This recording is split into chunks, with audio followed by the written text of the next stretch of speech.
You're part of the law enforcement family. This is your show. Here we talk about all things Leo family life, the good, the bad, the funny, and the sad, and everything in between.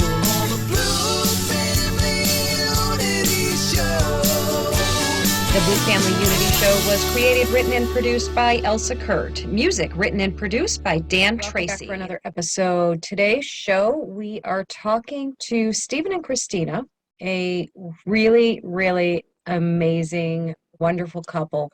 I had the pleasure of chatting with them as I was the guest host on the Kevin Allen Show. If you haven't checked that out, please do. It is an excellent show.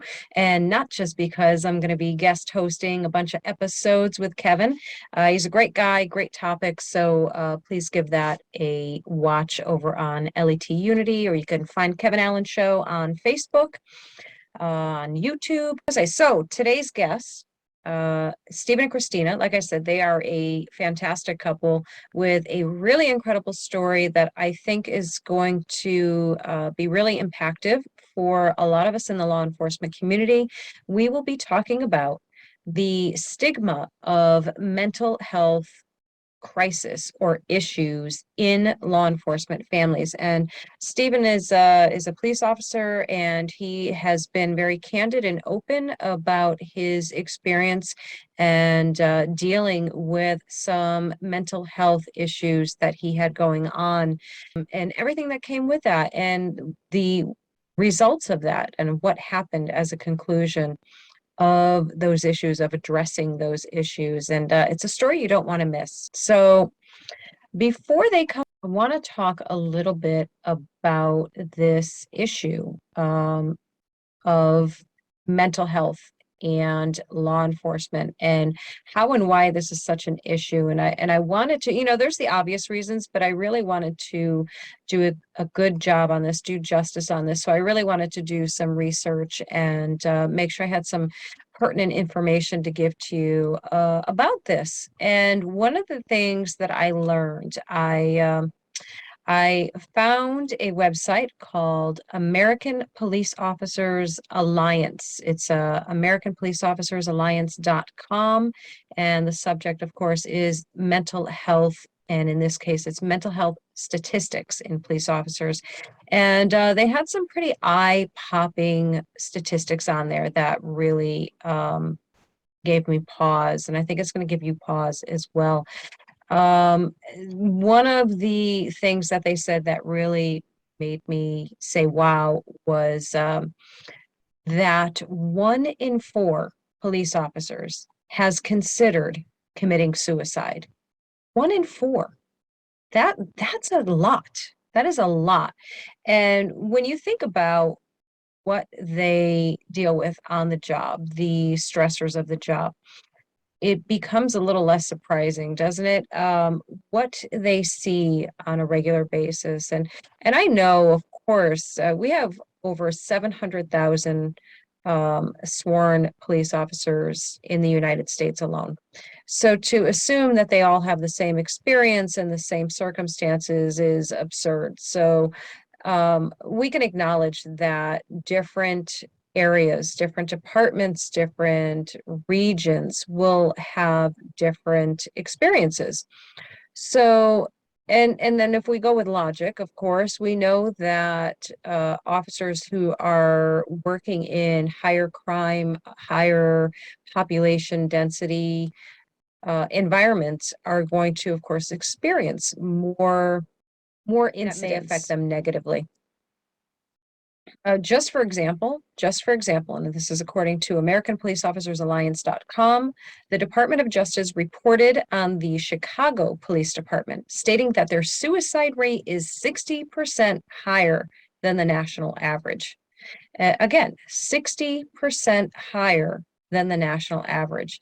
And that is insane. It's unacceptable. And yet, what do you do? How do you deal with this? How do you combat this? You're talking about an environment with men and women whose entire identity, entire career depends upon their ability to handle traumatic situations, crisis, everything under the sun is getting thrown at them.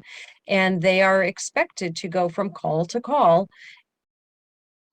take a call, handle the situation, whatever it might be, process that, or not even process it, put it aside, lock it away in the compartment, and move on to the next thing. And do that day after day, year after year.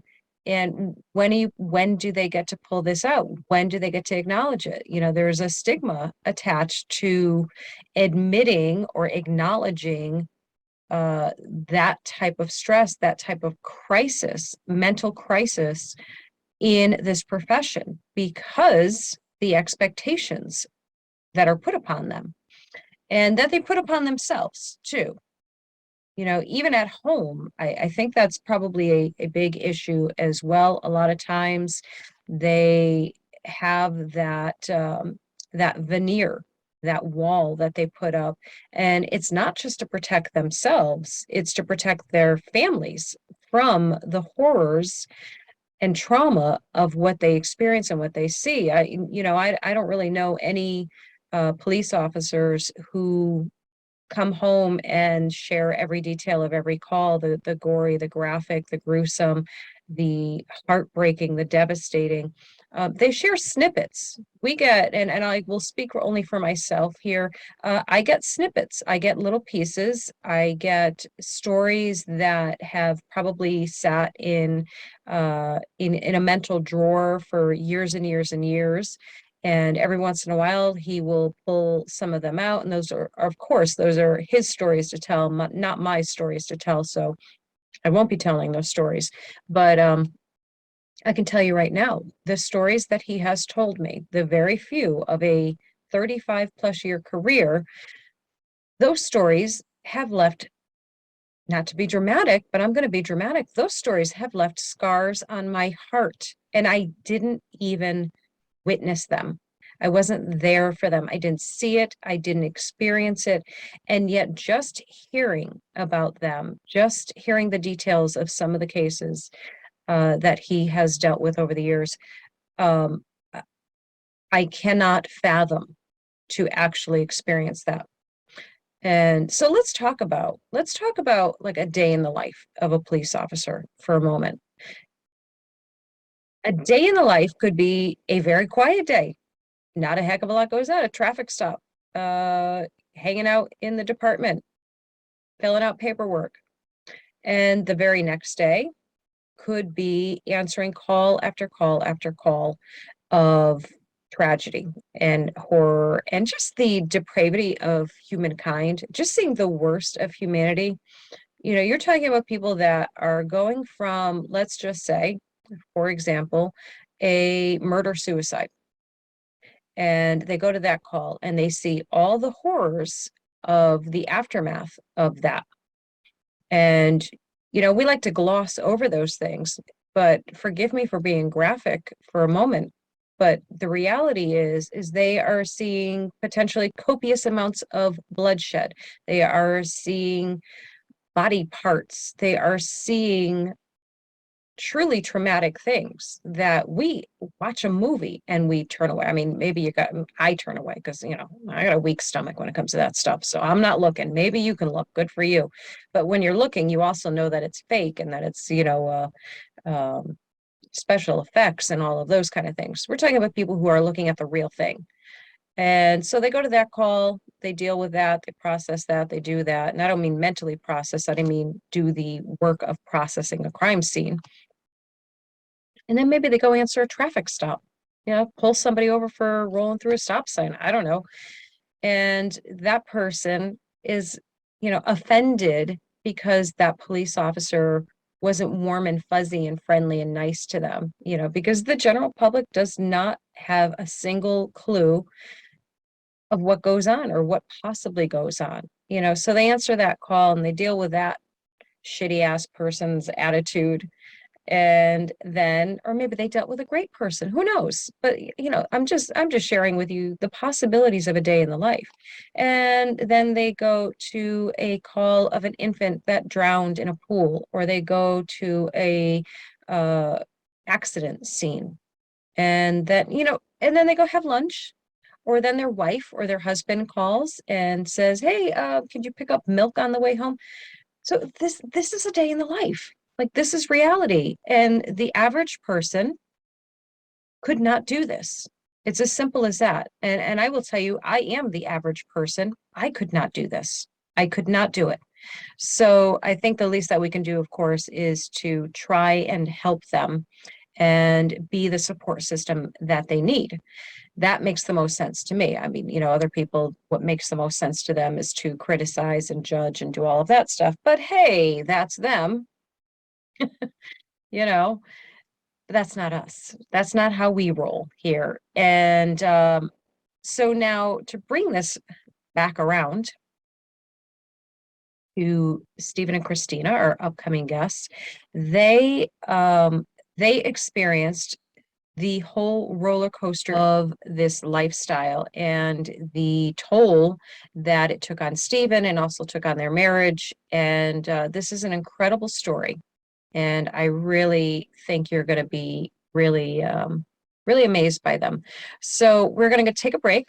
And then when we come back, we are going to have Stephen and Krystina, and it's going to be a great episode. So stay tuned.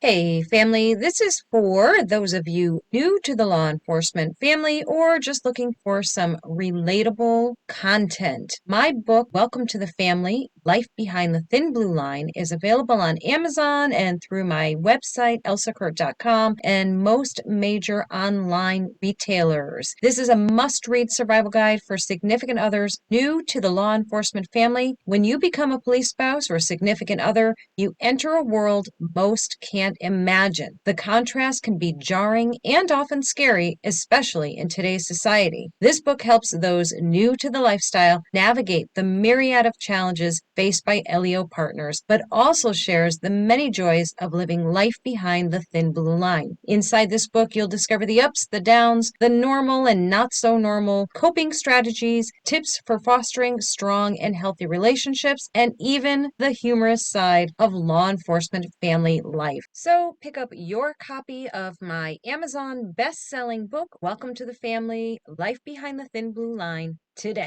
All right. So as promised, we have Stephen and Krystina here today, and I am so excited to have you guys on the show. So thank you for coming on.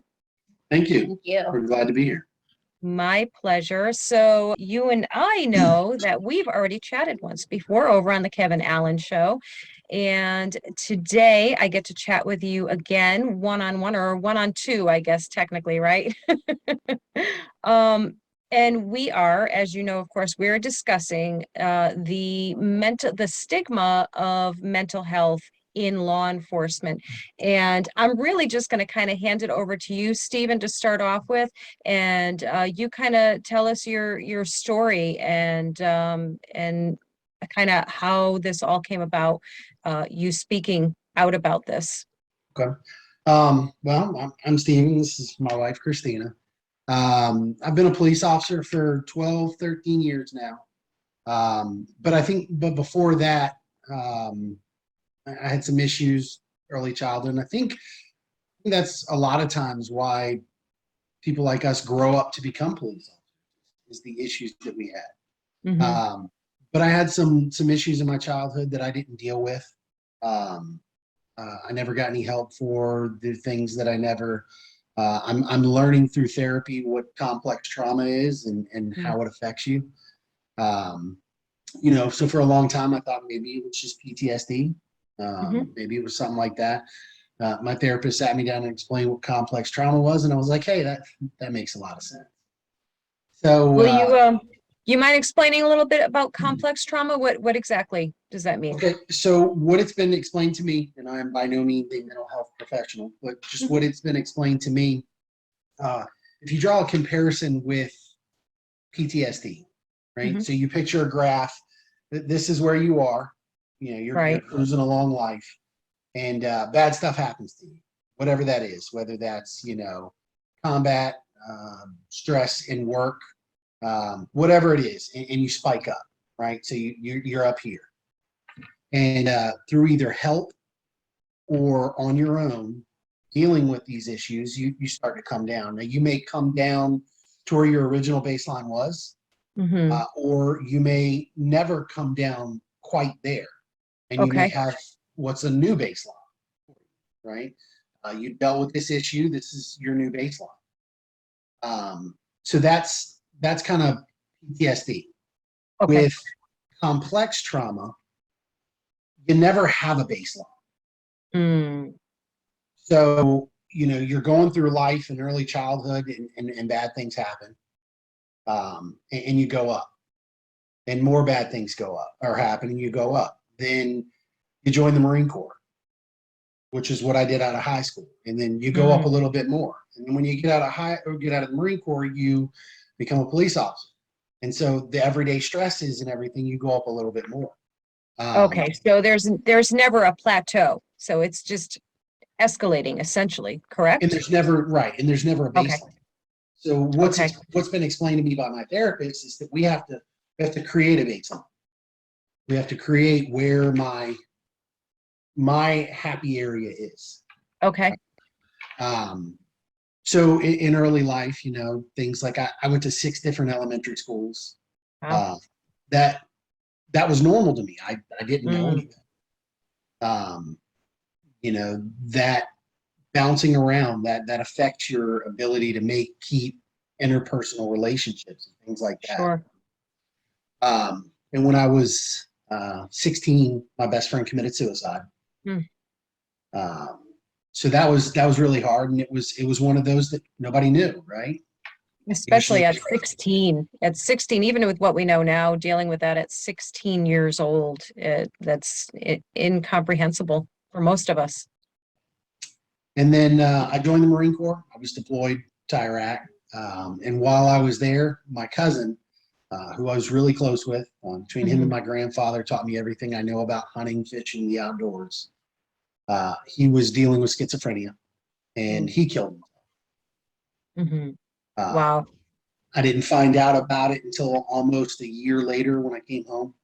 Oh boy. I'm assuming they didn't want to burden you with more. My parents made the decision not to tell me. They said that I was over there doing what I was doing and needed to remain focused on that. So I understood that. We spoke to a therapist here about it and asked, this is what's going on in our home life. However, he's overseas, and they told us, don't, just let it be for right now. There's nothing he can do about it while he's over there. Focus needs to be totally elsewhere. Understandable. I agree. Absolutely. And I didn't blame them. I mean, I can't imagine how hard that was for her, calling her from overseas, Right. And just talking to her and her wanting so badly to tell me. About a year and a half later, his sister committed suicide. Wow. So very early on, I had some pretty upfront dealings with suicide. Absolutely. That's a lot. Again, that was normal to me.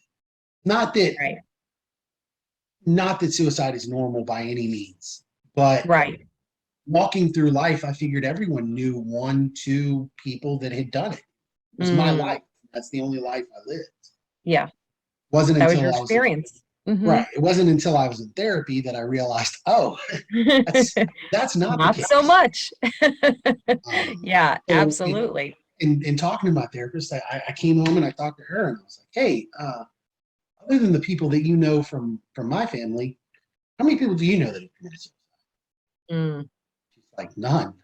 Yeah. And, right. I'd ask a few other people and I was like, wow, so that isn't normal. Right. So that is a tremendous amount of cumulative trauma over a lifetime.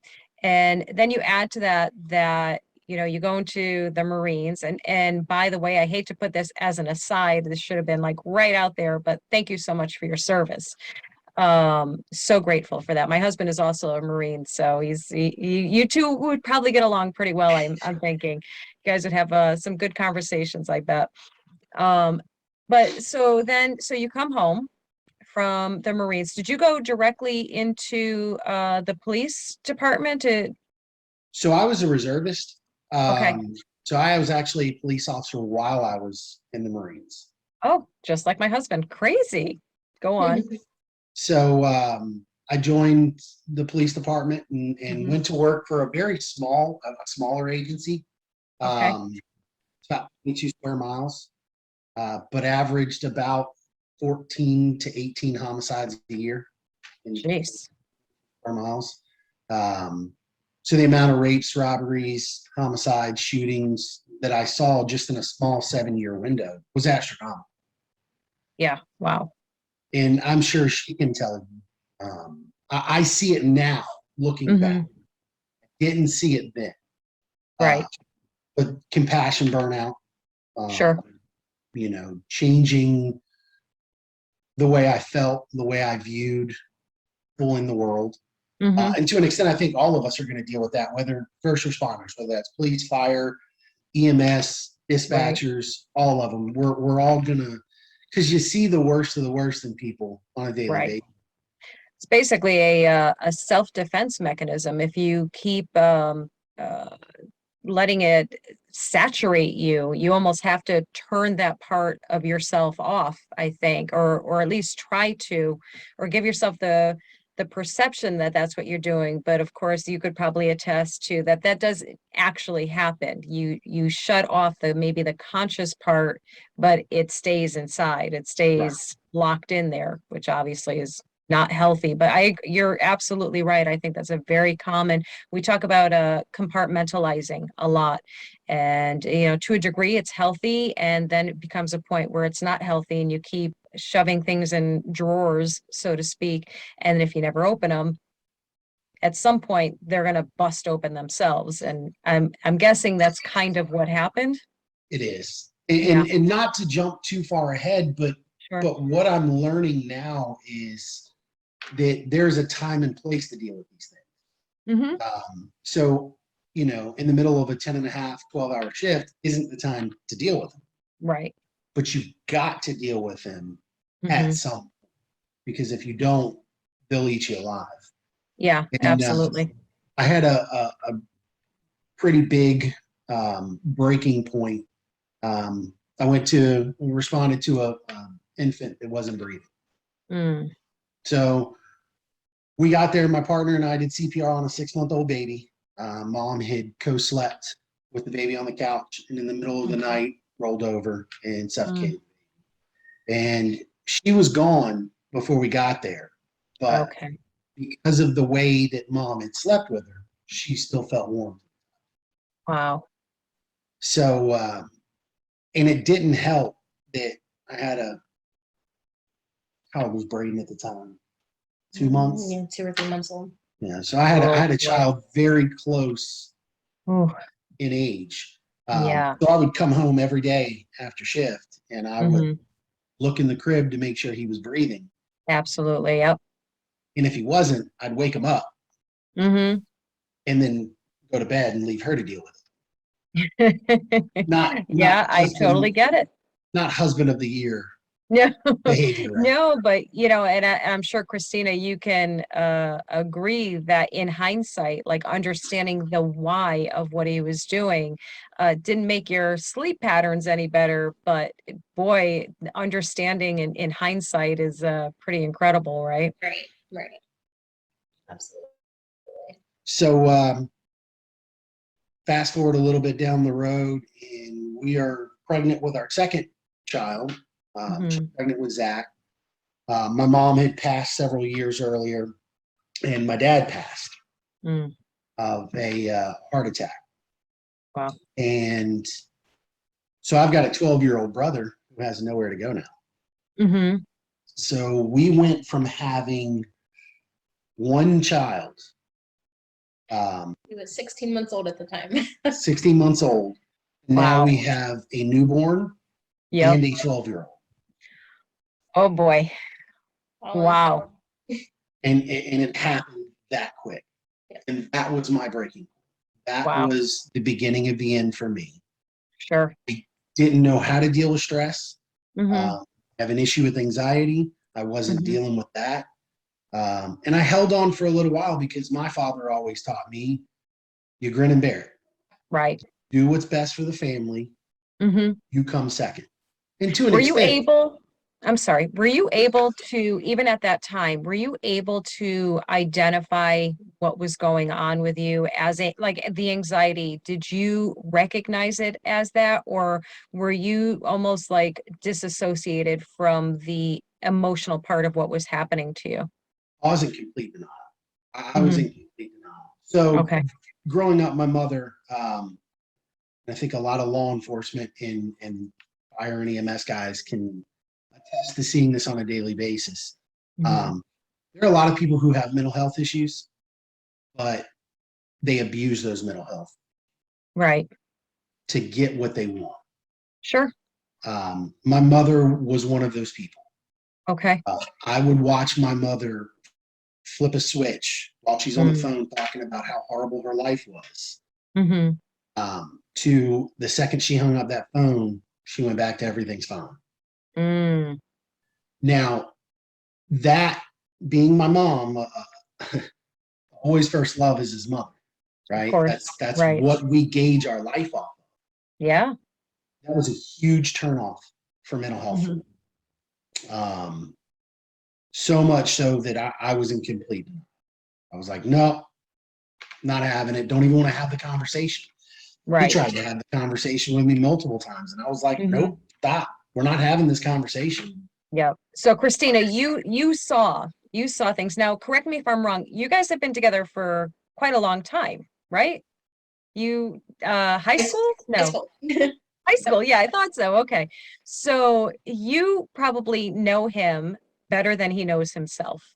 Mhm. Yep. Absolutely. And so you obviously saw a transformation. Is that correct? I did. And it was slow, but it was progressing as we went on.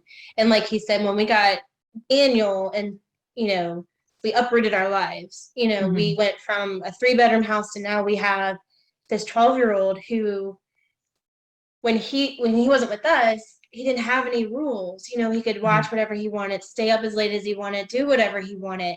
That wasn't going to fly with us. So it Right. was really rocky in the beginning of getting him. Yeah.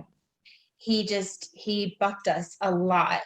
Mhm. So that was something that we had to deal with him and us, and try to, maintain our marriage as well. Sure. Um, so A lot of even balls though to juggle. Hmm. right. And in hindsight, we definitely should have reached out more. We should have asked for more help. My parents were amazing through the transition. They have taken on Daniel as one of their own grandkids. My dad and my uncle came down and turned our dining room into a 4th bedroom. Wow. And they, made him a closet. We put a door on it. So he has his own bedroom now. And I mean, Mhm. they really helped with the transition, but like looking back, we definitely should have seeked more help. And at the Mhm. time, counseling, therapy, all of that was just, it was taboo to us, like, Right. don't need to admit that we were, struggling. Hmm. But it definitely would have helped if we had just gotten some guidance. We had never raised a 12-year-old before. Sure. Right. Yeah. We went from Not brand only, new babies that, usually you get a little while into this to having a 12-year-old.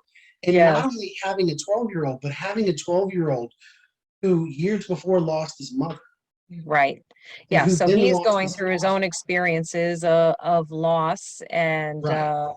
So we had upheaval.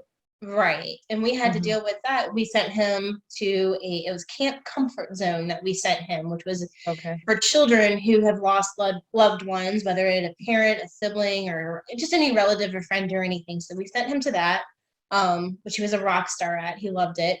Nice. And it was easy, to send him to that camp. But then what we Sure. didn't realize is when we went to go pick him up at that camp on Friday, Hmm. we had to sit there and listen to all of these children's stories and Oh then boy. come forward. And we sat there and cried like babies because Yeah. we didn't deal with it ourselves. He Right. lost his parents. I lost, my mother-in-law, my father-in-law, and we Mm. hadn't dealt with it ourselves. And Right. we're sitting in the crowd crying Yeah. and trying Well, to, you're both clearly caretakers. Like that is your nature. That's who you are. That's what you do. So you're so busy taking care of everyone else and making sure everyone else is okay. You both were probably emotionally starving, essentially, I would imagine. It was everything to keep our heads above water. And that's all we were doing for that amount of time, was just keeping our heads above water. Yeah, I believe it. So then for you, Stephen, so you mentioned a breaking point. And so how did that affect your career? Because of course we all know that the mindset, the behavior, the mentality is to always be fine, always be okay, always handle everything, and not to talk about any emotional problems that you're having, because it's just what you do for many, many reasons. So walk us through that next phase, if you will. So I've always been a very brash person. Wouldn't you agree? But as far as how it affected work, I started to get into more trouble. I started getting more citizen complaints. I started getting more attitude complaints. I would, sergeant, lieutenant, captain, I basically just say exactly how I felt to them. There was no buffer there. And so I started getting into a lot more trouble. There were a couple suspensions, things like that. More so not because of the decisions that I made on the road, but the attitude that I had when they came to me about it. So there were definitely some sufferings work related that went along with it. Yeah. And then home absolutely suffered. Yeah.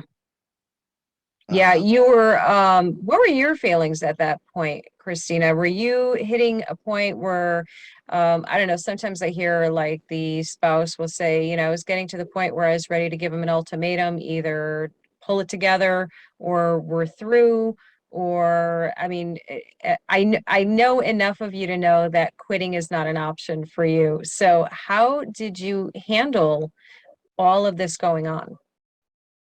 So for me, I found myself trying to handle the house on my own, because I knew he was going through stuff in his own head and in his own work and everything. And even though I'm working a full-time job, I found myself to, you know what, I'm just going to handle it. I'll handle it all. Right. I'll do all the housework. I'll do all the kids stuff. I'll give them the rest, put them in bed before he gets home.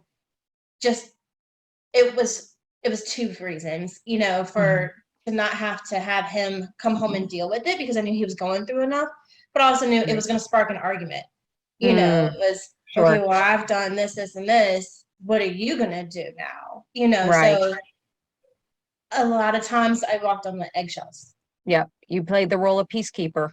Just keep the peace, keep everybody quiet, and if not happy, at least not making waves, right? Right. Yeah, understandable. So it was very easy for him to get agitated very quickly.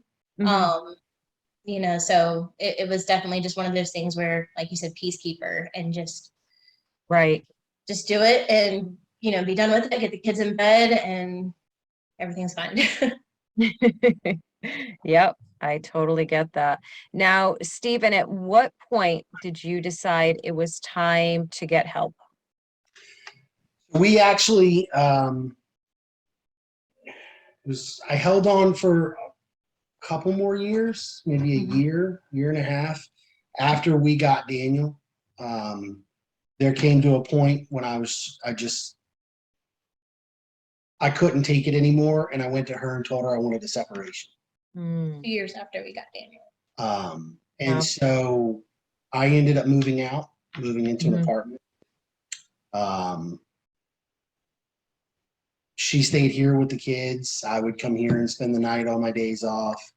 But basically, what I discovered in hindsight was that I was running from my family. I was running from her. I was running from, because all these issues continued to pile up, and instead of deal with them, you know, we either have that fight or flight, and that even goes emotional. And as much as I'm ashamed to admit it, mine was to flee. So we were separated for 4 years. Things continued to get progressively worse for me.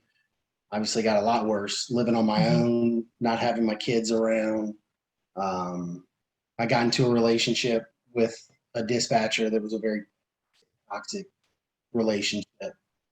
And I remember just her and I went to Waffle House and we sat down and I talked to her and I told her, I said, hey, look, my therapist says it's time for medication. And her jaw hit the floor. That was at the therapist part or at the medication part, because that was not an option for a long time, right? So I decided to start seeing a therapist a little bit before that. Okay. And that was a jaw dropper for her too. It was. But I had been going to a therapist, and I was a kind of a feast and famine kind of going to when things were good, I'd miss sessions, and when things were bad, I was there every week like I was supposed to be. To the point where my therapist sat me down and was like, hey, if you keep doing this, I'm going to drop you. Wow. So I wasn't committed to it at all. Right. And some things got really, really bad, and I started having some really bad feelings, and the anxiety was getting worse and worse. And, like I've said before, I realized that if I didn't do something, I was just going to be another fat. Right. And so I talked to my therapist, and she suggested the medication. I talked to her about it. She was stunned. I remember that. She's like, you're going to do what? Wow. Stephen, I'm sorry, Krystina, was that like a moment of hope for you though? Did you see the potential for turning a corner here? Because I know, and I hate to give spoilers, but here we are. It's very clear what the spoiler is, that you guys made it through to the other side. So I will say that I know from our previous conversation that you never gave up the faith on him. You never gave up on him. Right. And this is, as much as I'm so grateful to you, Stephen, for sharing the mental health journey to help other people.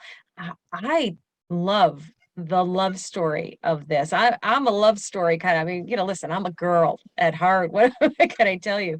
I love the love story of the two of you. And I'm so excited for people to also hear this part of it, this part of your journey.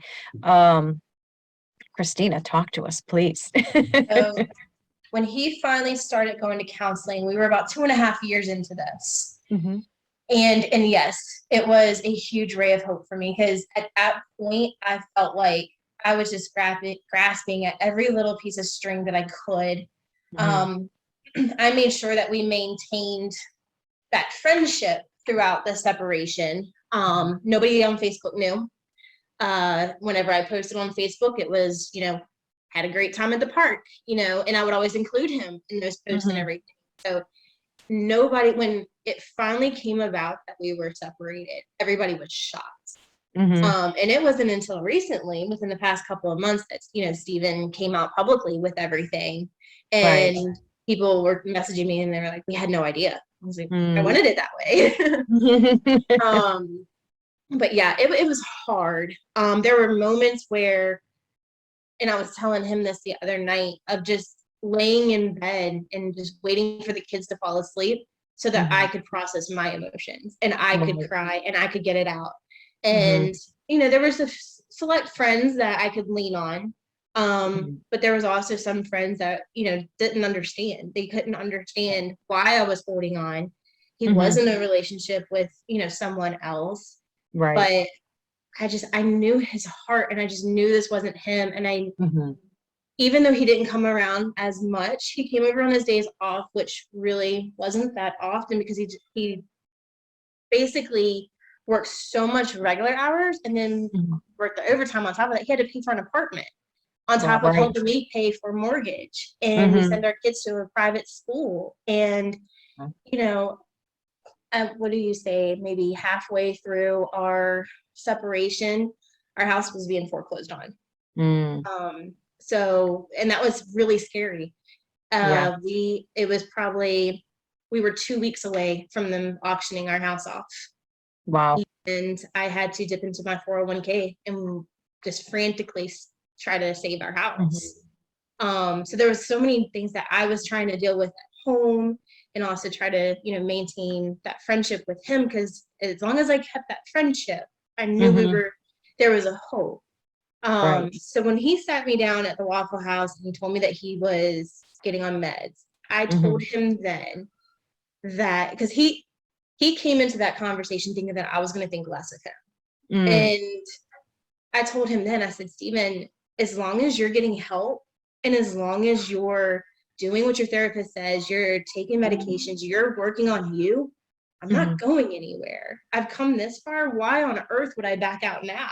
Like, our kids need you. I need you. Right. So yes, him coming to me and having that conversation with me was just that ray of hope that I needed to just keep pushing forward. And so, Stephen, was that a jaw-dropping moment for you to know that she was not giving up on you or your relationship, or the potential for your relationship? That had to blow you away, I would think. It did. Yeah. And as we talk about the stigma of mental health with, first responders, military, like she said, I was terrified going into that conversation that she was going to think less. And the fact that went exactly the opposite, right, was amazing. Yeah. I'm so proud of him. To be able to talk to her and open up about this and say, hey, look, this is what I have to start doing. And her to be there, not at all judgment, was an amazing thing. Right. Was that the start of those moments too, that those myth bubbles started bursting, as far as I have to keep this quiet, I can't let anybody know? And so she was obviously, I'm assuming she was really, besides your therapist, she was really the first one that you gave that information to, and to get her reaction, which, like you said, was the complete opposite of what you anticipated. That had to start that whole process of taking the stigma of a mental health crisis. Yeah, it did, but there was a lot more still there. It's one thing for your wife who knows you on such an intimate level. It's another when you got to go tell work. Yes, tell us about that, please. So I remember that day very well too. I went to the excuse us, we have children. No, hey, listen, this is real life. Listen, my dogs were just barking a minute ago. It sounded like a herd of elephants upstairs, and I was just cringing. And listen, we're real people. This is real life, so no worries. We put them in our room to watch a movie, and apparently one of them just decided to. The 5-year-old decided he wanted to come out. So I had, she's certainly. So I had gotten my medication filled, and I was on my way back from the pharmacy. I pulled into my parking lot of the apartment I was staying in. And I remember sitting in the driver's seat. I had my pills in one hand and my phone in the other. And I was terrified. I was shaking. I was nervous. I was about to stare down the barrel of that stigma of first responders don't get it. The only thing I could think of is, they're going to take my gun and badge. They're going to sit me at a desk. The guys and girls that I work with are never going to trust me again. If I'm crazy and I need medication, these guys aren't going to trust me to have their back on the street. And so I called the lieutenant in charge of personnel, and I said, hey, you got a minute? I need to talk to you. Yeah, what do you have going on? I said, well, listen, I've been seeing a therapist for a little while, and my therapist says that it's time to start some medication. And he said, okay, well, what are you taking? And I said, I'm taking 20 milligrams of Lexapro daily. And he said, all right, well, flip the bottle over. He said, do you have the bottle with you? I said, yeah, it's right in my hand. He said, flip it over and read me the warning labels. So I read him the warning labels. He said, okay, all right. When are you supposed to go back to work? And I was like, when are you supposed to go back to work? Wow. I'm supposed to go back tomorrow. Okay, you're good to go. Wow. And I said, well, what do you mean I'm good to go? You're not going to take my gun and badge. You're not going to put me behind a desk. I'm taking this medication, you know, and it's okay. And his words to me were, yeah, you and about 15 other people. Wow. And that was probably the biggest moment, one of the biggest moments of my life. Oh, I imagine it would have been. I can easily imagine that because again, the complete opposite of what you expected, and with a positive outcome result. Right. So incredible. And it changed, that moment changed my entire thinking about mental health. Because I got to thinking to myself, and I'm not judging any one of them by any means. Like I was just as nervous. But I was thinking to myself that any one of those 15 people had shared their story, it would have made my walk through this a lot easier. I would have realized, oh, okay, it's okay to do this. Right. And I made the decision in that moment when he told me that I wasn't going to hide it. I wasn't going to hide the fact that I was seeing a therapist. I wasn't going to hide the fact that I was on medication. I wasn't going to hide the fact that I was screwed up mentally and emotionally. Because if someone else can see me doing it, then they know that it's okay for them to do it. Right. That's so powerful and impactful and truly life-changing because, you know, and we always say things like, if my message only reaches one person or changes the life of one person, then I've served my purpose, I've done my job. And here's here's an opportunity that you're taking to do exactly that. And the number of lives that you could be potentially changing for the better is amazing. So I commend you and thank you for being willing to put both of you, this goes for both of you really, for being more than willing to share your story in order to help other people, because it is personal, it is difficult, and it's your life. You're sharing your life with complete strangers, and we know that the internet is not always kind. Krystina, I think, was in my TikTok live long enough to see how lovely people can be. So, you know, and so knowing those things and saying, you know what, the message is more important than anything else is so awesome. It's so huge. And so I thoroughly believe that even if you have people who are pushing you back and giving that negative feedback, the seed is still planted. You know, I still believe that there's, you know, at any given moment, they could be laying there in bed at night and just thinking back on it. And, you know, and I don't know, it might be that step that they needed. Right. Yeah. Yeah. Even if I agree with you, Krystina, that's a really great statement, because I think that's so true. Sometimes, you know, you get a message, and I can attest to that, to different times in my life where somebody has told me something, and it's probably one of my parents. I know my father in life has said to me things like, this isn't going to matter to you right now, but someday you're going to remember that I said this to you. And it's, darn it, it's true. Absolutely true. I hate when they're right, but I love when they're right. Now, so I have the article, I'm looking at it right now. First Responders Foundation, that is where your story was, at least for the first time that I'm aware of, that you shared your story. Is that correct? Okay, it is such a compelling story. So I would love to send people to take a read of that. So I'm going to actually include the link in the show's notes when we post it, if that's okay with you, of course, with your permission. Awesome. And so one last major question I want to ask you. So now that you guys are on the other side of this, so to speak, what would you say to someone in a similar situation? I think I already know, but I want you to tell people what they need to hear to take that next step. It's absolutely okay to need help.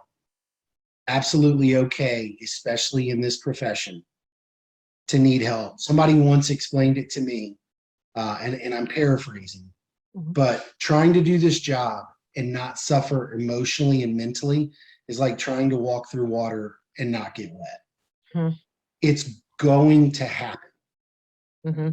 They say that the average person deals with 1.5 to 2 critical incidences in their life. Mm-hmm.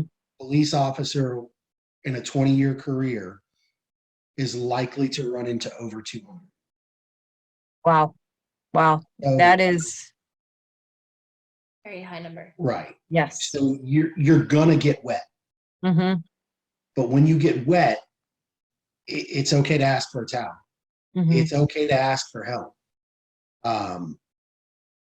It's important, and we need to not.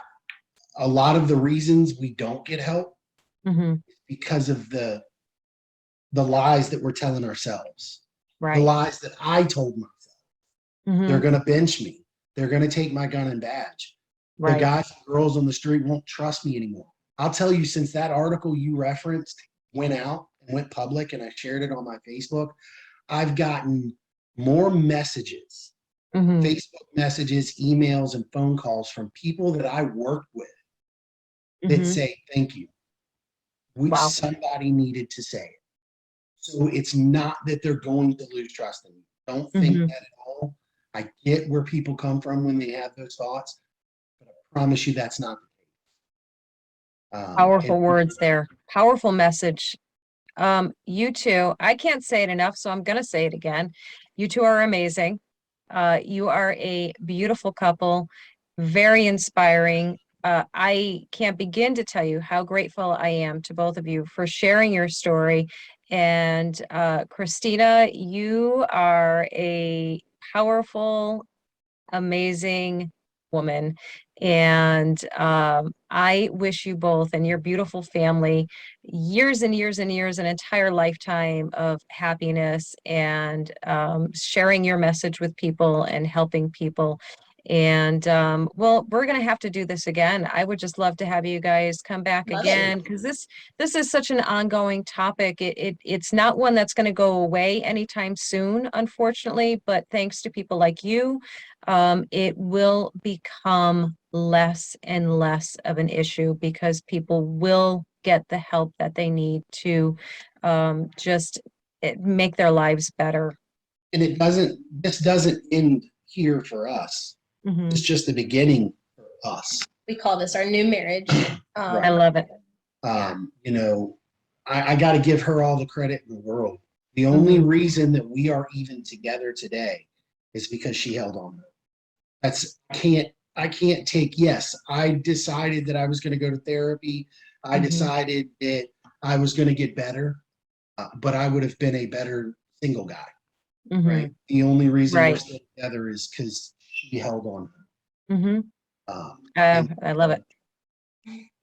This I love it. isn't And of the- course, and I know there's going to be some people that are listening and they say, well, that's not the answer for us. That's okay. That's okay. We're talking about a couple here who know each other better, like I said earlier, probably better than you know yourselves. And when you know someone that way, you just have insights that other people could not possibly have. So, you know, there's a song, what's it called? Leave the judge unto Jesus, right? So if anybody questions another marriage and their choices, and I know, Krystina, I would imagine people, like you said, friends had commented to you, you know, why are you doing this? Why are you waiting? Or why are you giving them another chance, or any of those things? No one can be inside someone else's marriage or someone else's relationship. So you guys made the best choices for you guys, and the proof is in the results right here. So no one can argue that at all. I think keeping it so private was also a huge key to the success of our marriage. You know, we just didn't talk about it, and we didn't air it out, and we worked on it between our own four walls. Right. You know, it was for us to figure out. And those that you share it with have earned the right for you to share it with. Right.